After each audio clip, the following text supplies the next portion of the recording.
Poblasyon. Grabe, you're so funny pala talaga, Pabs. I'm so hesitant pa na ipakilala yung sarili ko sa'yo, pero your humor is so benta sa akin. Now, I wanna know you more. Di. Una na ako, Pabs. See you tomorrow. Pabs, ang putik, napakabantot ng binigay niya nickname sa'yo, tapos makatawa naman. Di ka naman ganun ka-funny. Halatang plastic ng tao eh. Baka sa kakaisip mo sa kanya, mapanaginipan mo na siya. Baka di na ako magising yan, B. Bad joke. Ikaw naman, bad joker. Ikaw ka mag-joke sa kanya. Di ko naman siya kinausap eh. Ha? We're groupmates pero di ko siya masyadong kinakausap kasi she's so tamad. Tapos she approached me a while ago. Tapos she said some weird things na ang funny girl. I'm not even talking naman. That's why my face was like this.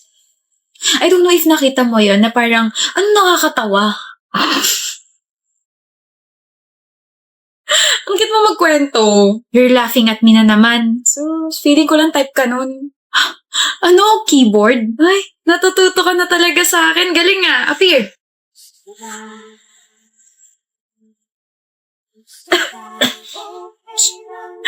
Tapos na meeting nyo? You're Pablo's girl, right? Oh, bakit? You're too plain. Ano ba nagustuhan niya sa'yo? Ay, gawin ba naman akong kanin? At ikaw, ano ka naman? Egg rice. Wag, ang oily masyado. Ang asawa nga naaagaw. Boyfriend pa kaya? Cut! Sorry, akala ko kasi nasa teleserye tayo. Gusto pa pala yung mga ganito. Anyway, just talk to my attorney.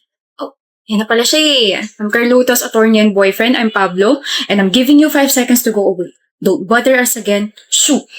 You can't shoo me. We're groupmates kaya.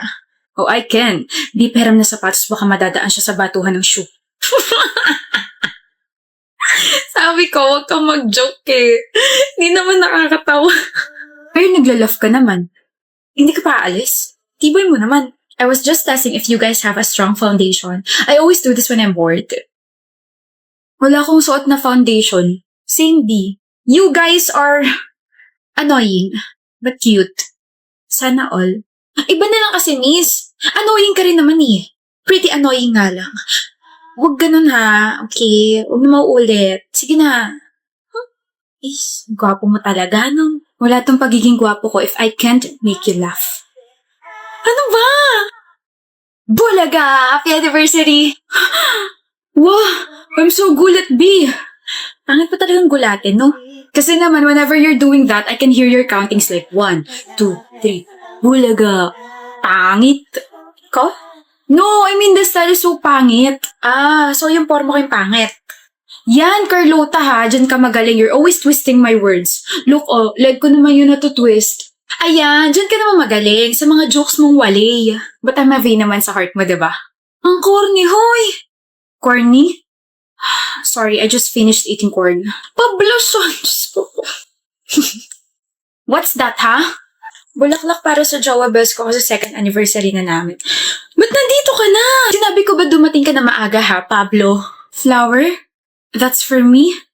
Baya, nasira surprise ko. Oh, flower for you. Baby, first time ko makatanggap ng flower. Sorry kung fake yan. Wala pa kasi ako masyado ipon eh. Or fake or real to. I really appreciate this, my baby. Naiiyak ka? Kailangan pa bang i-point out? I'm getting shy na. Ang soft! Ang cute mo! There, wala. Akin yung flower na yan. Di pala sa'yo yan. Let's go na. Tagal ng order natin.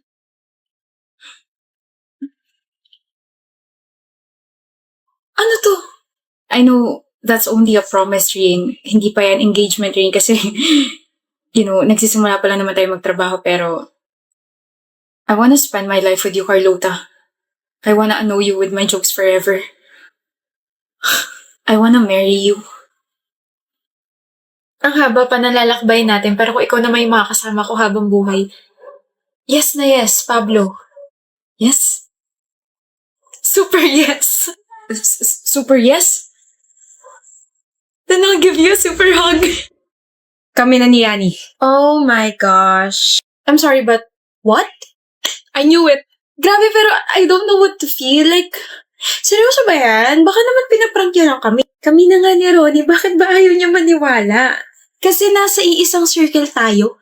And, isn't that a bit awkward kapag nag-break kayo? Sino may sabi magbe-break kami? Forever na to. Right, Yani? Hindi ka nagsisin sa group chat kaya nandito ako para ibalita sa'yo na may barkada gathering mamaya. Miss ka na nila. Nandun ba siya? Si Ronnie. Sino pa ba? Oo, nandun siya. Ayoko, hindi ako sasama. Pakasabi busy ako. Na naman, Yani? Ronnie said na nag-end naman yung relationship niyo na maayos. Nung tinanong kita, you agreed. Pwede wala nang awkwardness yun. Dali na, sumama ka na. Haya, ayoko. Fine. Hello. Yan, nag-video call na lang ako sa'yo para kahit paano makita ka nitong mga to. Wait lang ah. Ronnie? Sabi ni Haya, busy ka raw kaya hindi ka makapunta. Busy? Yan ba mukhang busy? Anong ginagawa mo rito? Akala ko ba babalik na tayo sa dati? Umalis ka na. Na hindi awkward, na hindi nag-iiwasan na. Yani, it's been more than a year. Mas nang dinagal na relasyon natin, ano? Di ka pa rin naka-move on? Binabahira mo yung barkadi. Akala ko ba okay na tayo? Hindi. Hindi tayo okay. Okay tayo kasi yun yung pinaniwalaan mo. Pinangunahan mo yung emosyon ko. Never tayo magiging okay, Ronnie. Hindi ka pa nakaka-move on. Hindi pa. Kahit gustuhin ko, hindi pa ako maayos. Don't tell me, mahal mo pa ako. Yani, may bago na akong girlfriend. No offense, pero hindi ako bumabalik sa ex. Hindi na kita mahal. Ano ka, special lugaw? O yun naman pala eh. Ano sabi mo? Months lang yung tinagal natin? Oh, 7 months. Pero more than 1 year mo na ako nasasaktan. Yung sakit. Yung ginawa mo. Lahat yun. Nasa utak ko pa rin. Hindi kita maintindihan, Yani. Tapos na, hindi mo ka talaga ako maintindihan kasi hindi naman ikaw yung niloko eh. Hindi mo ramdam yung trauma na binigay mo sa akin nung nakita kita may kahalikan sa bar. Ilang beses ko bang uulit-ulitin sa'yo, okay? I was drunk.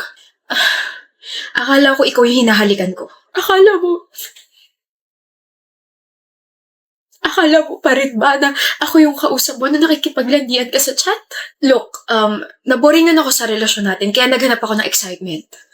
Pero sana hindi mo nalang masyadong dinamdam yun kasi sa'yo pa rin naman ako babalik eh. Alam mo kung bakit hindi ko pa rin masabi sa barkada yung totoo?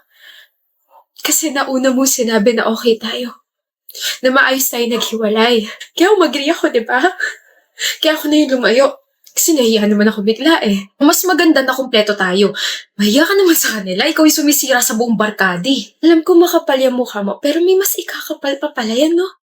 Umalis ka na at huwag ka na magpapakita rito, Ronnie, kasi maroni ka. Naroronihan ako sa'yo. Titiri ako sa'yo. Kaya umalis ka na.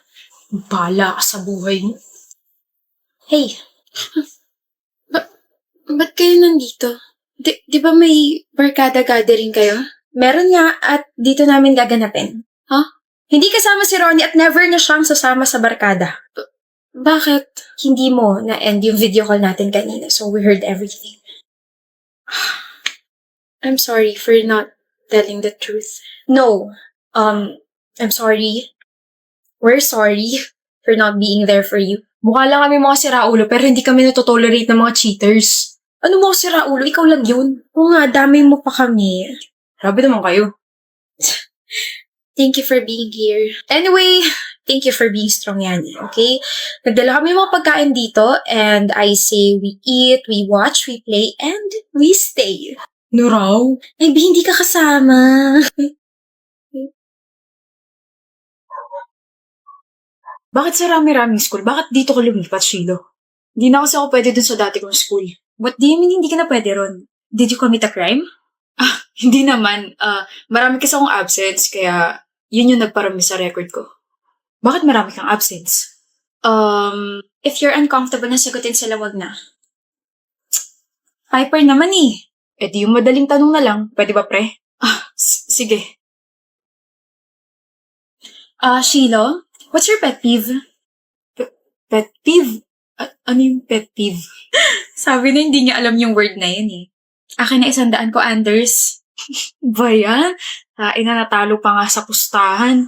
Pet peeve ko, aso. Aso ang putik. Sorry, ano ba yung pet peeve? Mas mahigpit dito, pre. Baka nga hindi pa nangangalahati yung taon, pangit na agad yung record mo dahil sa mga grades mo eh. Tsk, kahiya yun. Ang word na pet peeve, yun yung isang bagay na kinakainisan mo sa isang tao. Ha? For example, isa sa mga pet peeves ko sa mga tao, ay yung mas pinipili nilang pagtawanan yung mga nagkakamali. Or yung mga may hindi alam na word, ganon. Gaya nila. What did you say? Wow, Piper, parang hindi mo tinatawanan yung mga ganitong tao dati ah. Ikaw na nagsabi. Dati. I was like that when we were in high school. College na tayo. Uy, never heard of the word character development, Anders? Ewan ko sa'yo. Sige, kampihan mo yung new student na yan. Tara na nga, Evie. Sorry, nag-away pa kayo ng friends mo dahil sa akin. Huwag kang mag-sorry. Wala kang kasalanan, okay? Anyway, gets mo na ba yung word na pet peeve or do you want me to explain pa? Gets ko na. Salamat, Piper. You're welcome. Kaya ako maraming absent sa dati kong school kasi palagi kong binabantayan si mama sa ospital. Piper, it's so nice to see you again. Evie, it's been 6 years na, no? Buti nakarating ka rito sa reunion ng batch natin. Umangkad ka yata, Piper. Anders. Ngayon na lang ulit tayo na kompletong tatlo. Kinakataf mo kasi kami nung nag-third year college tayo eh. Dahil kasi yun kay Shiloh, diba? You chose him over us. Anyway, ayoko na bumalik sa past natin. Alam niyo ba, I got cheated by this ugly guy. I was about to give him another chance pero buti na lang, ang non-negotiable ko ay cheating. Sabi ko kasi sa'yo, ako na lang Evie. Ayoko maging jowang kaibigan, stop it. Ang non-negotiable ko ay hygiene. Nakikinig ka ba, Piper? Kaya naman pala wala sa atin yung attention niya. Nandito na yung ex niya si Shiloh. Ex? Sino may sabi nag-break kami? What? Kayo pa rin hanggang ngayon? Hey, mahal. Hey, love. Sorry, late ako. Nastakas ako sa traffic eh. No, sakto lang dating mo. Sakto, pre. We were just talking about non-negotiables. What's yours? Government savings bond. Bayan, pre, bobo ka pa rin talaga hanggang ngayon. No offense sa tawa namin, Shiloh, pero may ganun ba? Bakit? Non-negotiable instrument naman talaga yun ah. Don't tell me, hindi nyo alam. Graduate din naman kayo ng accountancy. Di may ipababang meaning yun? Bigyan mo ako example. Girl, nakaya naman tumaga sa relasyon kasama siya. Kung ako ikaw, napagod na ako kaka-explain sa kanya ng mga bagay-bagay. Nakakatawa na may mga taong di pa rin talaga nagbabago, no? Gaya niya, no? Di pa rin kayo nagbabago and buti na lang, hindi ikaw yung girlfriend ni Shiloh. What? I'll give you 2 examples of non-negotiable love. 1, cheating. Kapag nag-cheat ka, wala nang second chance. Bye-bye na.